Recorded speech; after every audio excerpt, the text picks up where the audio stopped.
Assalamualaikum warahmatullahi wabarakatuh.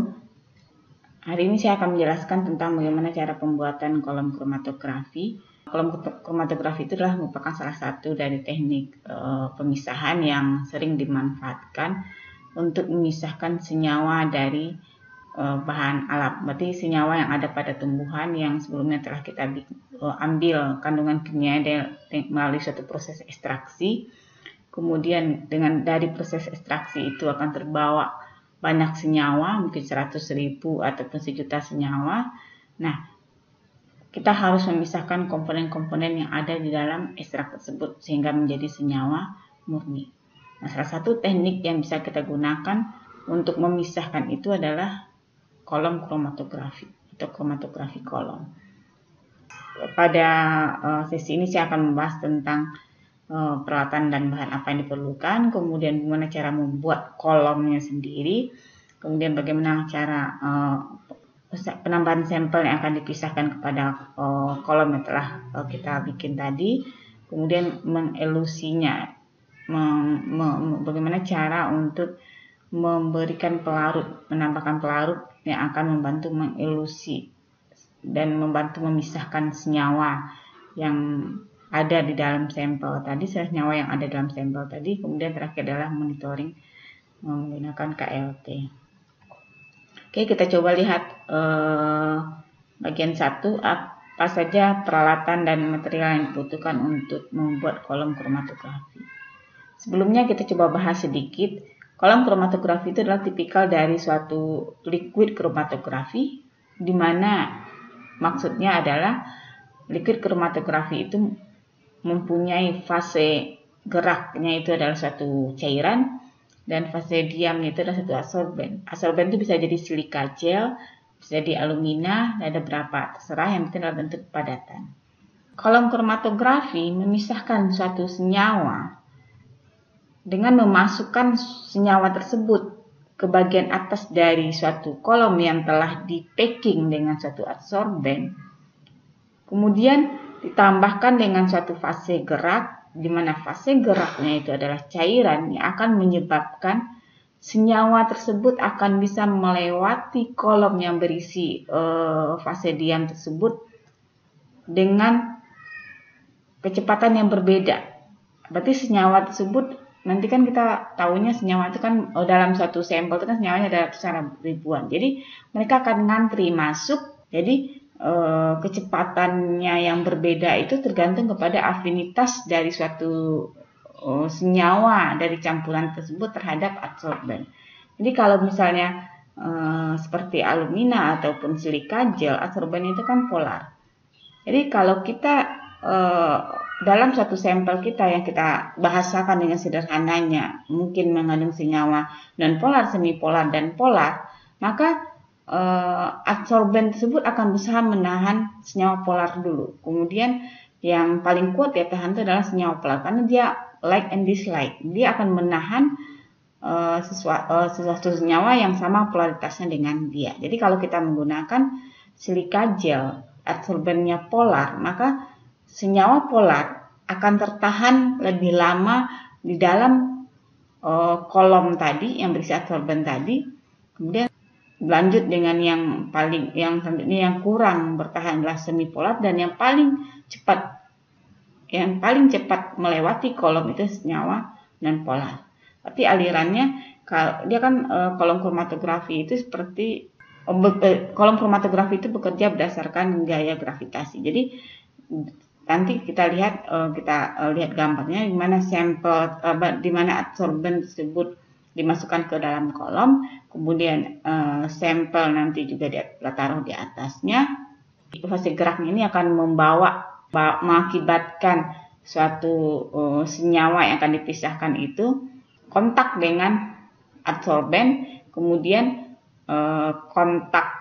kontaknya dengan adsorben itu akan tergantung kepada polaritas dari suatu senyawa. Berarti nanti akan kita lihat bahwa fase geraknya itu akan menyebabkan senyawa itu akan melewati kolom pada kecepatan yang berbeda tergantung kepada afinitas dari setiap senyawa terhadap adsorben. Kemudian selanjutnya pelarut yang tadi kita gunakan sebagai fase gerak akan turun membawa senyawanya dari kolom. Kemudian tugas kita nanti adalah mengambil pelarut yang turun tadi yang telah mengandung senyawa itu, dan kita ambil dengan satu alat kelas, dan nanti kita akan coba lihat bagaimana prosedurnya. Sekarang kita coba lihat apa saja sih alat dan bahan yang dibutuhkan untuk mempersiapkan suatu kolom kromatografi atau kromatografi kolom. Yang pertama ya kolomnya dulu. Ini adalah kolom kromatografinya, mirip dengan buret, tapi kalau pada buret kan ada skala-skalanya, kalau ini enggak. Dia ada stoppernya. Kemudian nanti kita harus, yang pertama kita perlu fase diamnya, adsorbennya, ini contohnya adalah silika. Kita perlu pelarutnya sebagai fase geraknya, ini solventnya. Kemudian intinya adalah kita perlu senyawanya. Kemudian nanti setelah nanti pelarutnya melewati kolom, maka nanti kita akan menampungnya dengan alat gas. Kita gunakan di sini adalah tabung reaksi. Kemudian nanti terakhir setelah pelarutnya turun di sini kita tampung, kita butuh menganalisa senyawa-senyawa yang ada dalam ini dengan menggunakan KLT, ini plat KLT, dan kemudian yang kita tahu KLT itu cara kerjanya kita butuh chamber, dan ini berapa alat kelasnya. Dan kita di sini butuh untuk selang plastik itu adalah untuk memampatkan nanti kolomnya. Ini secara ini dan terakhir, dan ini juga kita butuh kapas untuk menahan biar adsorbennya tidak turun. Oke, kita coba saja lihat bagaimana cara membuat kolomnya. Yang pertama yang harus kita lakukan adalah taruh kolomnya pada standar ini ya, dalam posisi vertikal. Kemudian yang kedua, ambil kapas, masukin sampai ke ujung sini. Butuh bantuan untuk kita memasukkannya ke sini. Yang tujuannya adalah agar nanti silika yang kita buat itu, adsorben yang kita packing itu tidak keluar. Kemudian kita siapkan silika itu dalam bentuk bubur. Kita menyebutnya seperti bubur silika atau bubur adsorben. Kalau kita menggunakan alumina, berarti kita menggunakan bubur alumina. Berarti kita menyiapkan bubur dari silika dengan menggunakan pelarut yang sesuai. Jadi kalau saran saya di sini adalah pelarut yang digunakan itu adalah pelarut yang non polar. Tapi kadangkala kalau senyawa kita itu polar banget, kita menggunakan pelarut non polar dalam mempersiapkan adsorbennya juga menyebabkan stuck dia. Jadi memang sebenarnya yang paling bagus itu adalah sesuai dengan tipikal senyawa apa yang kita gunakan. Kemudian seberapa banyak silika yang akan kita gunakan, biasanya ada perbandingan antara senyawa dengan silika itu adalah sekitar 1:30, di mana maksudnya adalah 30 gram silika dibutuhkan untuk masing-masing 1 gram sampel. Berarti nanti silika yang dimasukkan ke dalam wadah, kemudian tambah dengan pelarutnya, kemudian diaduk ya. Dia akan kita bikin seperti bubur silika. Selanjutnya, bubur silika itu kan di sini nih kolom kita tadi udah ada kapas di sini. Kemudian tuangkan bubur silika tadi ke dalam kolom sedikit demi sedikit, sambil sementara kita nuangkan itu kita ketuk-ketuk. Tadi yang saya gunakan yang seperti yang saya perlihatkan tadi, ada kita guna selang karet gitu. Jangan yang keras. Berarti secara hati-hati bagian nih samping ini kiri kanan itu diketuk-ketuk dengan selang karet tadi untuk membuat ketukan itu akan membantu silika itu menjadi lebih padat ya, dan akan membantu mengeluarkan udara dari silika. Jadi kalau udara nanti akan mengganggu proses pemisahan. Jadi kalau kita usahakan bahwa silika yang tadi kita masukkan ke dalam kolom itu dia menjadi sangat padat, dan ketukan-ketukan itu akan membantu padatnya satu packing dari silika tadi, adsorben tadi. Kemudian kita jangan lupa buka stoppernya, stop cocknya Dan kemudian biarkan pelarut. Tadi kan kita menggunakan untuk bikin silika, bubur silika itu kan kita menggunakan suatu pelarut. Berarti kita biarkan pelarutnya turun. Kemudian pastikan di sini ketika membuka stopcocknya tadi pelarut turun, jangan sampai di sini kering. Jadi jangan diturun habiskan, karena kalau dia kering berarti silika kita akan rusak karena akan banyak gelembung-gelembung udara di sana, sehingga dia tidak akan bagus lagi dalam pemisahan. Jadi kita turunkan pelarutnya sampai masih tersisa pelarut di sini. Kemudian kita bisa melakukannya secara berulang-ulang sampai kita yakin bahwa maksudnya di sini kan di sini turun nih pelarutnya kemudian masukin lagi ke atas. Kemudian dipukul-pukul lagi secara pelan-pelan, sehingga kita lakukan berulang-ulang sampai kita yakin bahwa silika kita di dalam kolom itu udah padat. Dan ini pelarutnya ditampung, masukin lagi, tampung, masukkan lagi. Ya. Dan hal yang harus perhatikan adalah jangan sampai kolom packing yang kita bikin itu kering. Jadi jangan sampai biarkan pelarutnya habis. Berarti harus pastikan ketika membuka kerannya masih ada tersisa pelarut di sini. Selanjutnya adalah kita sudah selesai. Selanjutnya kita sudah selesai untuk packing kolom. Kolom siap untuk digunakan untuk pemisahan. Selanjutnya kita masuk ke sampelnya. Ada dua cara kita untuk menyiapkan sampel yang nanti akan kita taruh di atas permukaan kolom yang telah kita siapkan tadi. Ada yang kalau kita ada yang disebut dengan cara wet loading atau pemasukannya dalam keadaan cairan, atau kita memasukkannya dalam bentuk solid loading. Wet loading ini biasanya kita memasukkan dalam bentuk cairan ini terjadi jika sampel kita itu mudah dilarutkan dalam pelarut dalam jumlah yang sedikit. Jadi yang harus diperhatikan adalah ketika kita menaruh sampel di sini, jangan sampai kita butuh pelarut yang banyak, terus nanti akibatnya ketika kita masukkan sini pelarutnya sampelnya sampai segini. Jadi kalau terlalu permukaan sampel terlalu tebal, nanti akan mengganggu proses pemisahan. Jadi yang harus kita lakukan adalah kita yakinkan bahwa sampel kita itu bisa dilarutkan dalam jumlah yang kecil dari suatu pelarut. Tapi kalau dia tidak bisa larut dalam jumlah yang sedikit, maka kita ambil alternatif penaruhan sampel itu dalam bentuk padat. Maka di sini dibilang bahwa jika sampel itu tidak terlalu larut dalam jumlah pelarut yang sedikit, maka sampel itu harus kita bikin preabsorpsi dulu, atau kita jadikan dia dalam bentuk padatan dengan cara menambahkan. Yang pertama sampel itu dilarutkan, kemudian dia bikin larut dulu, kemudian ditambahkan dengan pelarut tertentu yang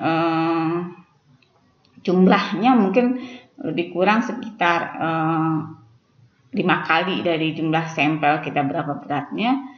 Kemudian campuran tadi antara pelarut dengan adsorben tadi diuapkan pelarutnya. Jadi digunakan rotary evaporator vakum pada suhu 30-40 derajat Celcius, kemudian hasil itu akan bentuk serbuk. Jadi serbuk itu nanti akan kita taburkan di atas permukaan kolom. Jadi ini kalau kita menggunakan wet loading sampel, maka pada saat kita menaruh sampel, berarti kan kita menggunakan cairan ya, berarti kita masukin sampelnya dengan pipet hati-hati. Dan pastikan bahwa kita menaruh sampel tidak akan mengganggu permukaan silika di atas ini nih. Jangan sampai rusak, karena nanti akan bisa mempengaruhi proses pemisahan. Dan sekali lagi saya bilang, ini lapisannya nggak boleh terlalu tebal. Karena kalau dia tebal, pemisahannya nggak akan jadi. Nah, kan ini kita gunakan untuk dia nanti memisahkan. Jadi karena tidak boleh terlalu tinggi, maka kita nggak boleh menggunakan pelarut terlalu banyak. Dan juga kita juga tidak boleh menggunakan silikanya terlalu banyak ketika melakukan absorpsi. Karena kalau banyak nanti juga dia menjadi tinggi di sini. Jadi kalau kita menggunakan bentuk cairan, berarti kan kita masukkan cairan di sini nih. Maka ketika kita masukin sampel bentuk cairan tadi, kita buka keran ini. Kita buka hati-hati dan diturunkan pelarutnya. Tapi satu lagi dipastikan bahwa jangan sampai kering. Jadi ketika dia sudah sisakanlah sedikit sedikit lapisan pada atasnya ini dan yakinkan bahwa tidak kering. Kemudian di situ atau kita turunkan pelarutnya, tapi di atas itu tidak kering, masuk ke dalam sampel masuk ke dalam kolom tapi tidak kering kolomnya.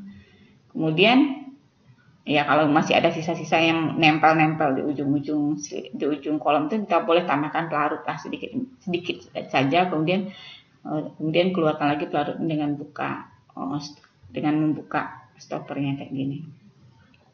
Kemudian kita udah selesai, kolom udah kita siapkan, sampel udah kita taruh di atasnya, maka kita masuk ke tahap elusi sampel untuk mengelusi, melewatkan pelarutnya ke dalam kolom sehingga nanti dia akan membantu memisahkan senyawa tersebut, membantu membawa senyawa-senyawa tersebut melewati kolom, di mana nanti senyawa tersebut akan terikat akan berikatan dengan fase diam tergantung ke kepelaran senyawanya, sehingga dia akan turun secara ngantri gitu. Dia akan turun. Yang pertama kita harus perhatikan bahwa pelarut yang akan kita gunakan dalam kolom kromatografi ini dipilih berdasarkan suatu studi pendahuluan menggunakan KLT. Jadi di KLT itu sampel yang akan kita pisahkan tadi kita totolkan ke plat KLT, kemudian kita elusi dengan berbagai pelarut, campuran pelarut, kemudian kita lihat bagaimana pola pemisahannya.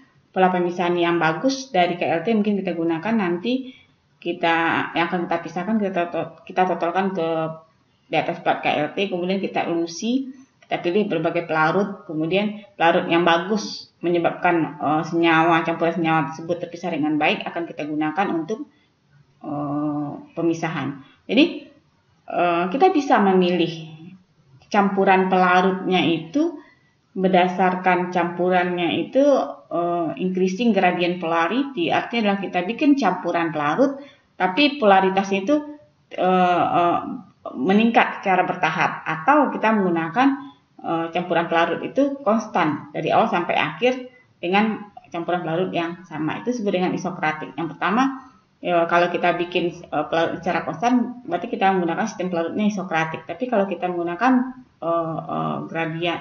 pelarutnya itu campuran itu meningkat kepelarannya, berarti kita sebut dengan sistemnya gradient polarity. Kalau dalam gradient polarity kita mulai misalnya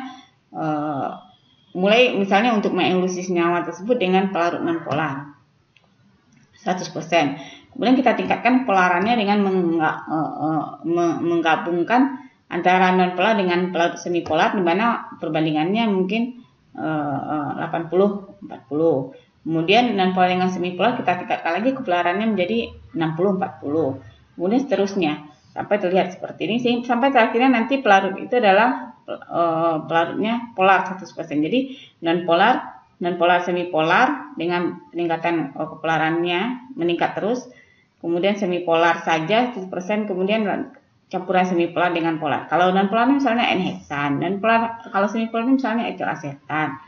Kemudian kalau polar misalnya metanol ataupun etanol. Itu kalau kita menggunakan gradient polarity. Pelarut dengan gradient polarity. Terserah, kita akhirnya memutuskan apakah kita memakai sistem isokratik, sistem pelarutnya isokratik, atau kita memakai sistem pelarutnya adalah gradient polarity. Selanjutnya adalah setelah kita pilih pelarut apa yang akan kita gunakan untuk mengelusi senyawa tadi, maka secara hati-hati kalau kita menggunakan gradient polarity, kita masukkanlah pelarut itu secara bertahap sesuai dengan tingkat kepolarannya. Jadi yang nonpolar dulu, kemudian campuran nonpolar dengan semipolar, kemudian bertingkat-tingkat kepolarannya. Tapi kalau isokratik ya udah kita masukin aja terus dari awal proses elusi sampai dengan akhir proses elusi mesti dengan pelarut yang sama. Kemudian setelah itu pelarut tadi akan mencoba membawa senyawa yang berada dalam sampel yang jumlahnya dalam sampel tersebut mungkin ada banyak senyawa, maka dia akan mencoba membawa senyawa tersebut dan nanti akan terpisah senyawa-senyawa tersebut afinitas terpisah itu berdasarkan afinitas senyawa tersebut terhadap adsorbennya. Kemudian nanti akan kita buka stoppernya kerannya, kemudian nanti akan turunlah pelarut tadi yang dengan senyawanya, kemudian kita tampung dengan tabung reaksi. Ini contohnya. Berarti sampel tadi, kemudian kita tambahkan pelarut. Kita tambahkan pelarut tadi, apakah mau pakai gradient polarity ataupun isokratis, tambahkan sehingga nanti akan terbentuklah pita-pita seperti ini. Ini kebetulan saya kasih warna, pada bisa jadi dia senyawa tidak berwarna, berarti kita akan terlihat bening saja, tapi sebenarnya ada senyawa di dalamnya. Berarti jangan membuang, oh ini nggak ada senyawa karena dia bening, karena mungkin senyawa tersebut memang tidak berwarna. Sehingga nanti pelarutnya akan turun di sini, kemudian kita tampung dengan bisa jadi vial, bisa jadi tabung reaksi. Kemudian nanti senyawa akan turun di sini. Kita mungkin nampungnya dalam setiap 5 mili, setiap 10 mili, terserah bagaimana cara Anda menampung, atau misalnya Anda menampungnya tergantung warna. Kalau saran saya sih menampungnya setiap 5 mili atau 10 mili. Ada milinya berapa, jumlahnya itu stabil, konstan. Kemudian dan ini sebenarnya kalau kita proses pemisahan ini sudah selesai. Kita sudah selesai melakukan pemisahan satu senyawa menggunakan kolom kromatografi. Dan next step kita itu adalah kita mencoba memonitor senyawa kita tadi.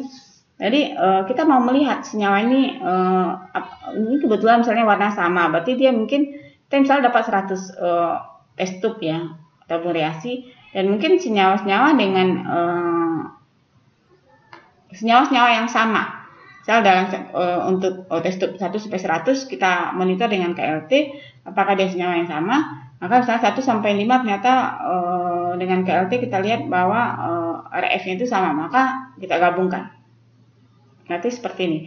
Berarti untuk kita memonitornya kita misalnya ada 100 senyawa, maka tiap tabung ini kita totalkan ke plat KLT. Kemudian kita elusi plat KLT-nya menggunakan pelarut yang baik untuk memisahkannya. Kemudian nanti akan kelihatanlah nanti plat KLT itu kita lihat dengan lampu UV. Kenapa? Karena kalau senyawa itu tidak berwarna, kita nggak bisa melihat secara mata telanjang aja. Berarti kita lihat dengan lampu UV. Kemudian nanti akan kita lihat ada spot-spot senyawanya. Jadi nanti kita lihat seperti ini contohnya, ini kebetulan berwarna ya. Jadi senyawa-senyawa yang mempunyai pola KLT yang sama untuk berapa tabung reaksi ini kita gabungkan. Nanti kita gabungkan, kemudian nanti kita putuskan apakah nanti kita mau ulang kromatografinya atau nanti kita hanya akan mengambil senyawa yang sudah murni. Jadi senyawa yang murni itu adalah kalau di plat KLT ini nanti kita totalkan di satu senyawa aja yang muncul. Jadi kalau udah ada senyawa yang murni, maka proses isolasi kita udah berhasil. Oke, itu yang bisa saya sampaikan untuk kolom kromatografi.